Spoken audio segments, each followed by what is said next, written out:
16 तारखेला मनोज जरांगेंनी पत्रकार परिषद घेतली. त्याच्यात मनोज जरांगे असं म्हणतात, मराठ्यांनो शहाणं व्हा, टाळ्यावर या, आपल्यावर जमीन विकायची वेळ आली. ते जमीन घेऊ राहिलेत आणि आपल्यावर आपण 2-2, 3-3 एकरावर आपली वाईट वेळ आली. मनोज जरांगे कोण जमीन घेऊ राहिले? जमिनी विकत घेणारे लोक कोण? तू नावं सांग ना. ते घेऊ राहिलेत, नावं सांग ना. तुझ्या हिंमत नाही का? तू 96 पळी मराठा नाही का? पाटील लावतो स्वतःच्या मागं, तर मग सांग ना कोण जमिनी घेतय. मी सांगतो कोण जमिनी घेतोय, पुराव्यासहित सांगतो. आपल्या माध्यमातून सगळ्या महाराष्ट्राला कळून द्या की मनोज जरांगेचे जे सहकारी येतं हे कशा पद्धतीनं सौदा करतात, सेटलमेंट करतात, डिलिंग करतात. आता मागच्या महिन्यात 29 तारखेला 28 तारखेला महाराष्ट्र राज्याचे मंत्री उदय सामंत हे आंतरवाली सराटीला आले आणि पांडुरंग वसंतराव तारक यांच्या बंगल्यात संजय कटारे, गंगाधर काळकुटे, मनोज जरांगे हे सगळे आतमध्ये गेले. दरवाजा लावून घेतला, कडी लावली आणि आतमध्ये यांनी 2 तास चर्चा केली. काय चर्चा केली जरांगे? सांगायचं ना समोर येऊन समाजाला, ओपन चर्चा करायची ना. नाही सांगू शकत. डिलिंग केली यांनी. काय डिलिंग केली त्याच्या पुराव्यासह सांगतो. 8च दिवसांनी 8 मेला मनोज जरांगे यांचा सगळ्यात विश्वासू 1 नंबरचा साथीदार प्रत्येक ठिकाणी आहे तो पांडुरंग वसंतराव तारक, सरपंच अंतरावली यांनी 8 मे 2026 ला त्याची नोंदणीची तारीख आहे 12 मे. आंतरवालीच्या जवळ आंतरवालीची जर सभा झाली ना, तिथं 27 एकर जमीन विकत घेतली.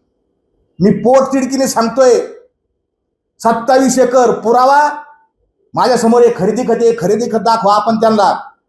आंबडच्या दुय्यम निबंधक कार्यालयात नोंदवलेलं खरेदी खताचा नंबर आहे 2791-2026. ऑनलाईन पण चेक करा. मी ऑनलाईन भांडून टाकायला लावलं. किती जमीन घेतली? गट नंबर 139 मधली 9 हेक्टर आणि 8 आर देणार आंधळे.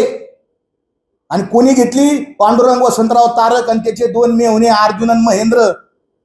आणि नंतर गट नंबर 144 मधली 2 हेक्टर 2 आर जमीन. जरांगे सांग ना कुठून पैसे आले? पांडुरंग तारक यांच्या नावावर वडलोपार्जित किती जमीन आहे माहितीये का? 10 गुंठे. 10 गुंठे. तुम्हाला 8 पण देतो त्याचा, किंवा ऑनलाईन सर्च करा. 10 गुंठे मालक असलेला हा पांडुरंग तारक. जरांगेचं सगळं आंदोलन याच्या घरात घुसलं. 2 वर्षात ही खरेदी केली. याच्या आधीच वेगळी आहे.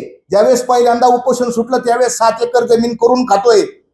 परत नंतर ज्यावेळेस मुंबईला गेले सगळे सोयऱ्याच्या टायमाला 15 एकर जमीन करून खातोय. आणि आत्ताची ही 27 एकर तर खरेदीची आहे. आंतरावाली सराठीमध्ये सगळ्यांना माहिती आहे.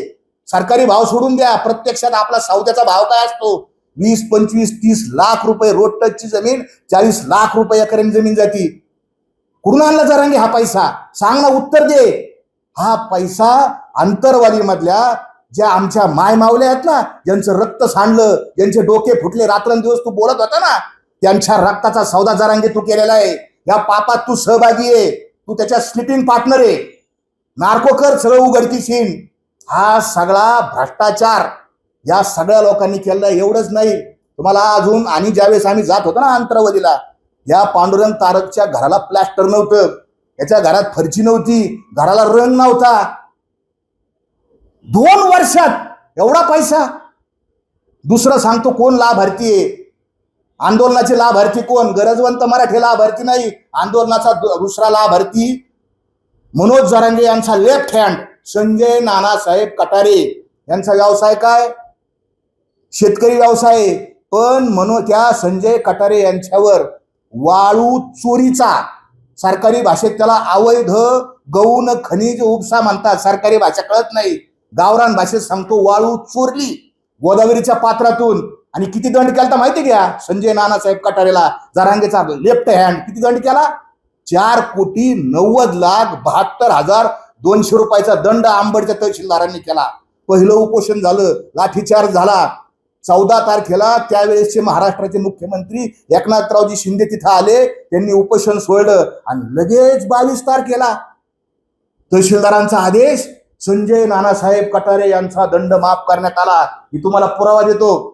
गट नंबर 6 पिंपळगावचा गट नंबर 262, फेर नंबर 5868 काढून पहा, आपल्याकडे देऊन टाकतो. या मोबाईल चॅनेलवर दाखवाय.